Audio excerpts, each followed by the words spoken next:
एक लड़का कलेक्टर बनकर अपनी झोपड़ी नुमा घर में आता है। जैसे ही वो अपने घर आता है तो अपने परिवार के लोगों को उस झोपड़ी में ढूंढता है, तो वहां पर उसे कोई भी नहीं मिलता है। जब कलेक्टर बाबू को अपना परिवार दिखाई नहीं देता है तो वो दुखी और परेशान सा हो जाता है। तभी झोपड़ी से निकलकर एक पड़ोसी से कहता है कि भाई, मेरी यहाँ पर 3 बहनें रहा करती हैं, वो तीनों बहनें मेरी कहाँ पर गई हैं। पड़ोसी कलेक्टर बाबू को बताते हैं कि यहाँ पर पास ही में एक बिल्डिंग बन रही है, तुम्हारी तीनों बहनें वहीं पर मेहनत मजदूरी करती हैं, तभी तुम्हारी फीस या घर का गुजारा कर रही हैं। कलेक्टर बाबू सुनते ही अपनी गाड़ी में बैठकर रवाना हो जाते हैं उस बिल्डिंग की तरफ, और वहां पर जाकर जैसे ही कलेक्टर साहब उतरते हैं तो तीनों बहनों पर डांट पड़ रही है, 2 बहनों पर डांट पड़ रही है।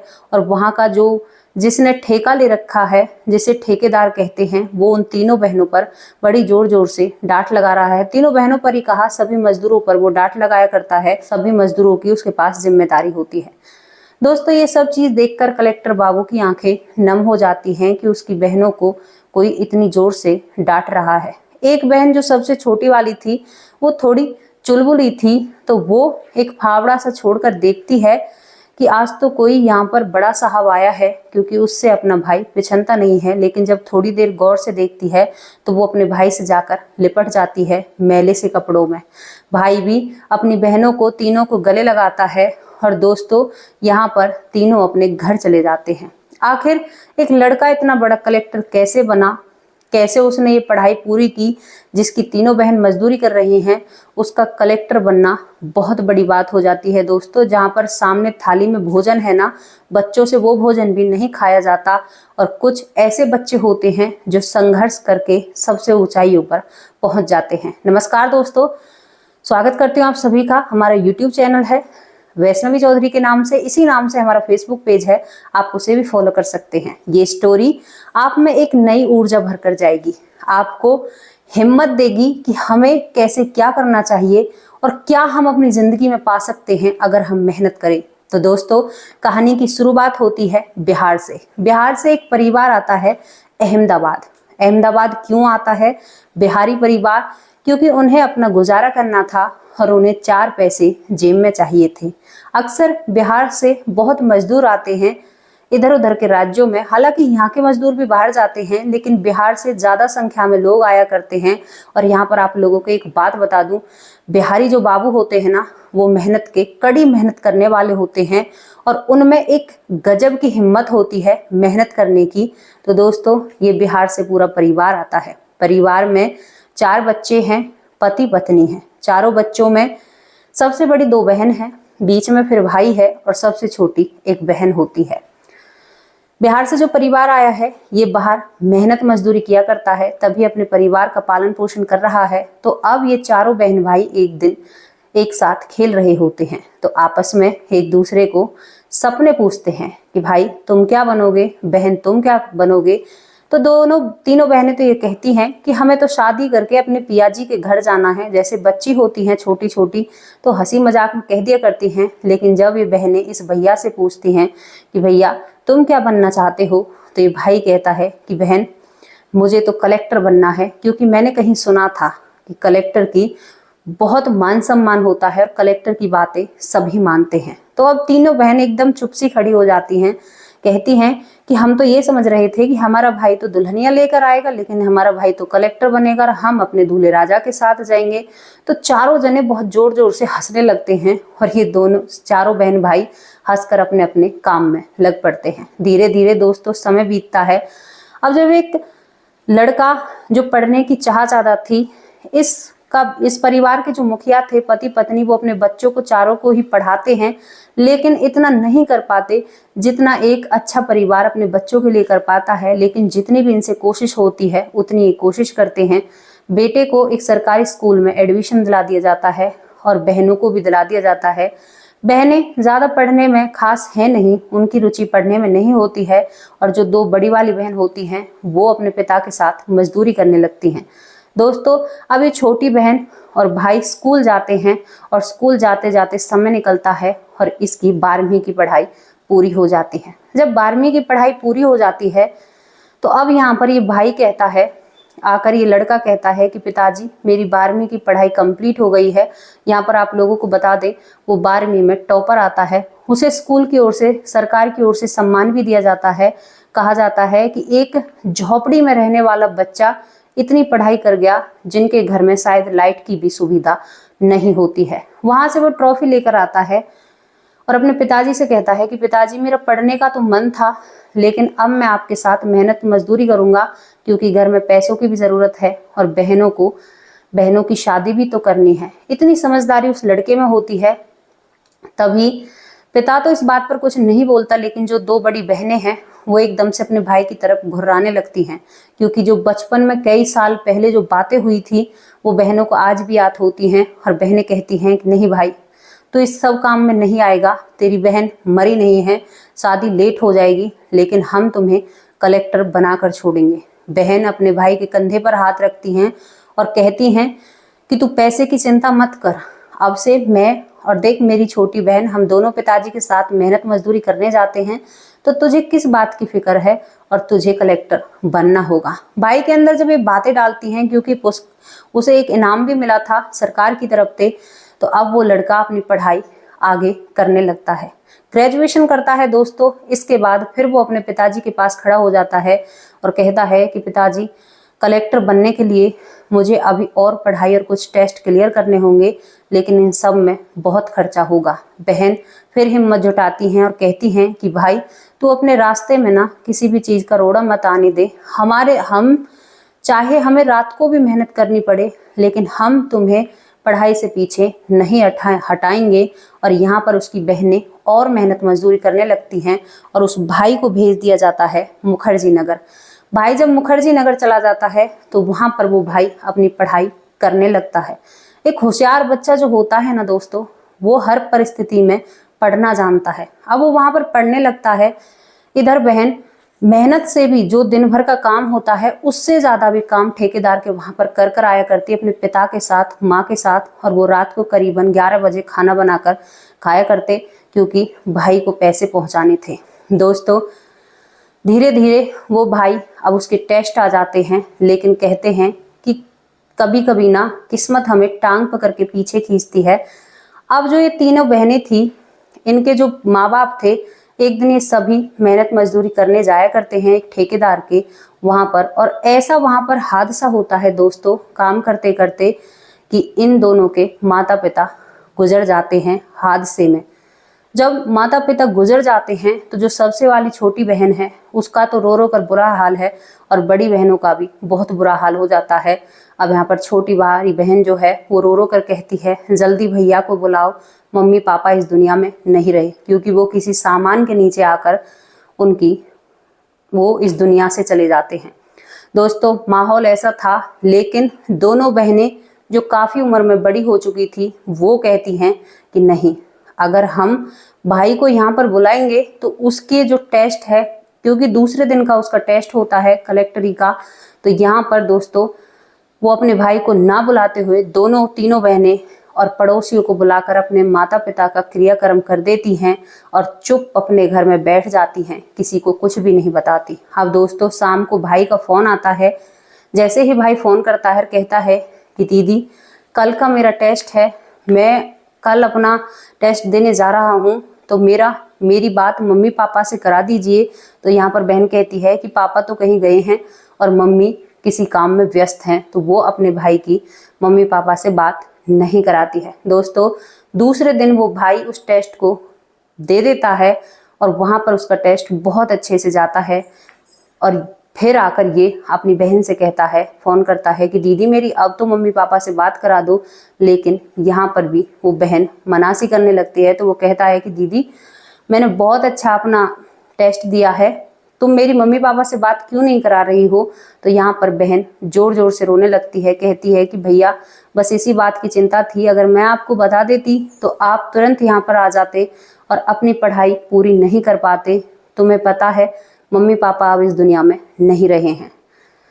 जब अपनी बहन के मुंह से इन शब्दों को सुनता है तो दोस्तों वो लड़का टूट जाता है, खूब रोते हैं फ़ोन पे। उधर बहन रो रही है, इधर भाई रो रहा है। तभी वो बहन बड़ी होने का फर्ज निभाती है और कहती है कि नहीं भैया, मम्मी पापा का सपना था कि तुझे कलेक्टर बनना है, जितनी भी आगे की तुम्हारी पढ़ाई है ना उसे दिल लगाकर करो, क्योंकि बहनों को ज्यादा पता नहीं था कि कलेक्टर बनने के लिए कौन कौन सी पढ़ाई की जाती है। अब दोस्तों बहन अपने भाई को दिलासा दे रही है कि जब मेरा भाई कलेक्टर बनकर आएगा ना तो हम अपने मम्मी पापा का ना एक दिन रखेंगे और उसमें हम अपने माँ बाप के लिए भोज रखेंगे, खाना खिलाएंगे गरीब लोगों को। भैया हम भी गरीब हैं, पहला निवाला हम ही खाएंगे, क्योंकि हमारे भी तो खाने के लाले पड़े रहते हैं आधी बार। जब ये बातें सुनता है तो वो और भी भावुक हो जाता है, बहन भाई को संभालती है और दोस्तों यहाँ पर एक दूसरे फोन को रख देते हैं। अब धीरे धीरे उसका वो वक्त आ जाता है जहाँ पर कलेक्ट्री के लिए दोस्तों एक इंटरव्यू देना पड़ता है। उस इंटरव्यू में अगर हम नहीं कर पाते हैं, इंटरव्यू अच्छे से नहीं दे पाते हैं, तो आप कलेक्टर नहीं बन सकते। अब वो दिन जब आता है तो वो अपनी बहन के पास फोन करता है। बड़ी बहन से ज्यादा बात किया करता क्योंकि घर की बड़ी थी। तो बहन अपने भाई से कहती है कि यहीं से तुम्हारी आरती उतार रही हूँ, मेरी भगवान की पूजा रास्ता पर पानी मत फेर देना, और तुम्हें सब कुछ क्लियर करके और तुम्हें एक कलेक्टर बनना है। जब कोई पीछे से सपोर्ट करे ना तो लाइफ ना बहुत अच्छे से चलती है। और वो भाई अब कलेक्टर बनने के लिए इंटरव्यू देने के लिए चला जाता है कमरे के अंदर। दोस्तों वहां पर जब वो जाता है तो कुछ लोग बैठे रहते हैं जो आपसे सवाल करेंगे और आपसे जानेंगे। तो उनमें से एक पूछता है कि तुम अपनी जिंदगी के बारे में बताओ, क्योंकि उसके कपड़े कुछ खास नहीं थे, देखने में लग रहा था कि एक गरीब परिवार से है। और वहां पर जो इन 3 बहनों का भाई है कलेक्टर जी, वो अपनी जिंदगी के बारे में बता देते हैं कि साहब जो पहला मेरा टेस्ट हुआ था उसमें तो मेरे माता पिता की मृत्यु हो गई थी, लेकिन मुझे बाद में पता चला। पूरी जिंदगी के बारे में बताता है कि मैंने अपनी बहनों से खेली खेल में कह दिया था, लेकिन आज मेरी बहनों की बदौलत है जो मैं आज आप लोगों के सामने खड़ा हूँ। सुनने वालों की भी दोस्तों यहाँ पर आंखें नम हो जाती हैं। कहते हैं कि बहन भाई बहुत देखे, लेकिन तुम्हारे जैसे बहन भाई हमने आज तक अपनी जिंदगी में नहीं देखे। दोस्तों यहाँ पर वो लड़का सारे सवालों के सही जवाब दे देता है, और जो अंदर से बाहर आता है ना तो वो उसकी हार्ट बीट बढ़ी हुई थी।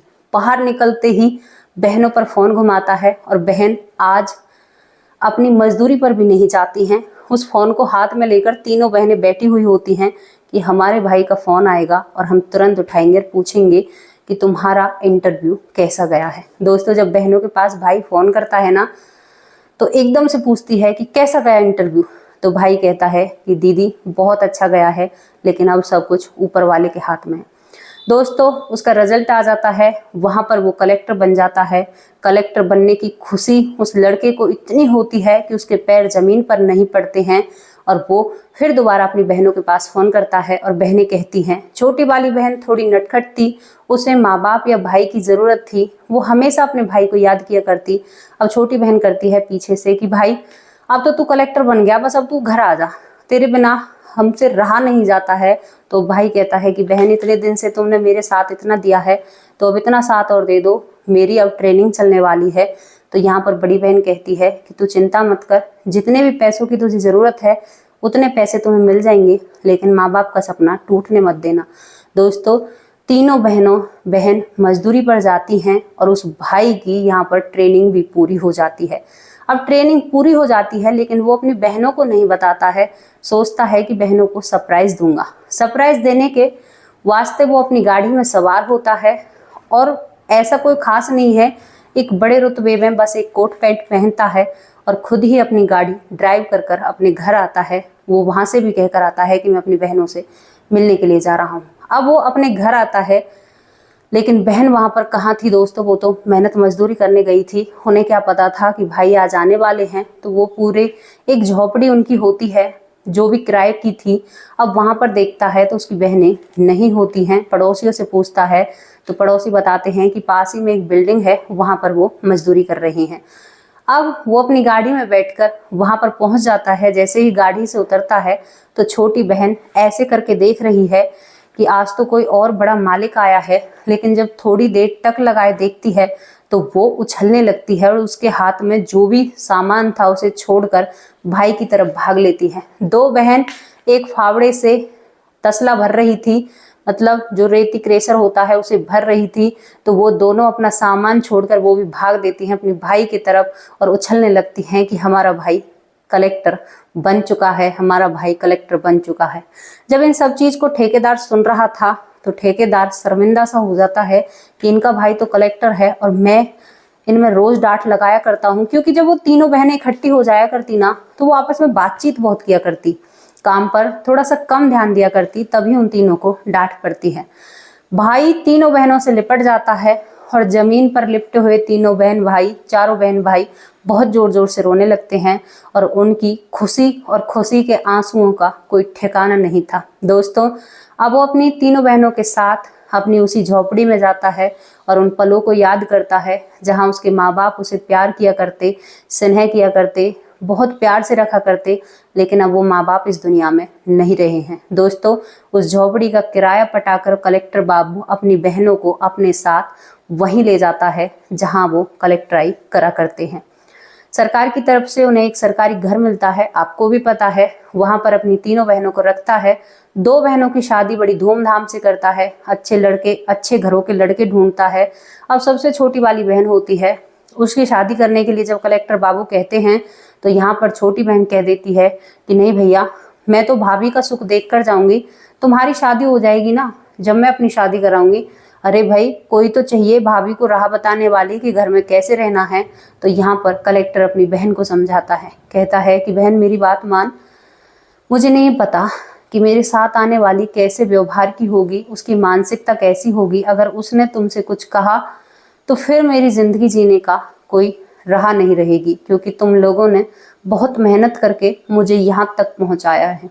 दोस्तों, ये स्टोरी बताते वक्त मुझे भी ऐसा लग रहा है अंदर से कि ऐसा भी होता है, लेकिन यहाँ पर जब बड़ा भाई समझा रहा है छोटी बहन को तो वो बहन भी मान जाती है और उसकी भी शादी अच्छे घर में कर दी जाती है। तीनों बहनें अपने घर की हो जाती हैं, हर फेस्टिवल पर घर आती हैं। अब तीनों बहनें आपस में एक दूसरे से कांटेक्ट करती हैं और कहती हैं कि चलो अब कलेक्टर बाबू की मिसेस ढूंढने का वक्त आ गया है, बिहारी भाषा में बहू ढूंढने का समय आ गया है। दोस्तों, कलेक्टर बाबू के लिए एक लड़की तलाशी जाती है, बहुत ही संस्कारी लड़की ढूंढी जाती है और वो रिश्तों को बहुत तवज्जो दिया करती, बहुत माना करती। और जब तीनों बहनें अपने भाई से बात करती हैं तो भाई एकदम से कह देता है कि बहना, जो तुमने देखा होगा ना वो बहुत सही होगा, मुझे किसी को देखने की जरूरत नहीं है और जैसी लड़की होगी मैं उसी से शादी कर लूंगा अगर तुम्हारी पसंद है।